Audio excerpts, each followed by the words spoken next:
it began. "This is ridiculous," Susan said many, many times during the spring of 1977.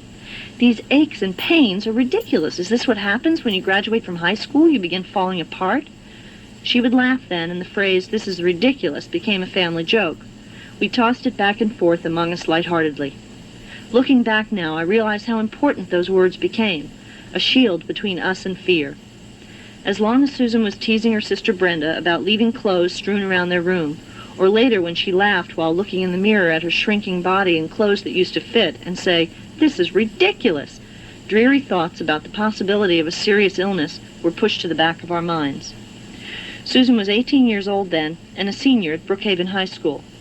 Since she was running track that spring, we attributed the pains in her joints to physical exertion. "This is ridiculous," Susan would say after a meet as she rubbed her arms and legs. "I'd better not run so hard next week." But we couldn't make sense out of the continuing pain. She was athletic. She loved swimming, volleyball, bicycling, and softball in warm weather, and hiking and sledding in the winter. She had always enjoyed good health. Strenuous activities had never bothered her before.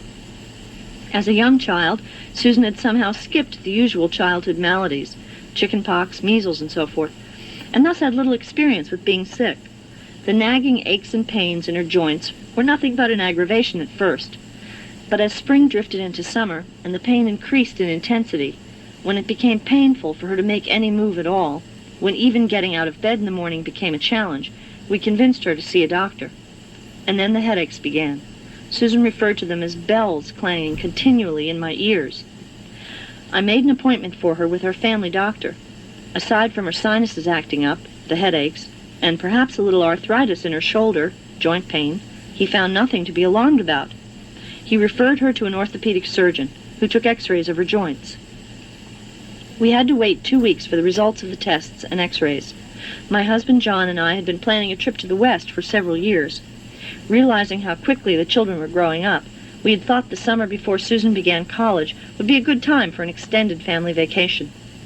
And so, because the children were looking forward to the trip, and we had to wait 2 weeks for the test results anyway, because we believed our family was immune to tragedy, and because Susan insisted she felt up to it, we left home on August the 5th, 1977, for a hurried 2-week tour of Utah, Arizona, Colorado, South Dakota, and Wyoming. Susan was sick most of the trip. The headaches and joint pain became complicated by nausea, and we often pulled over to the side of the road for her to vomit. Not wanting to miss any of the beautiful scenery, Susan lay in the back of the station wagon with her head propped up on pillows, watching the passing mountains and blue skies. She wished she were strong enough to capture their beauty in her sketchbook.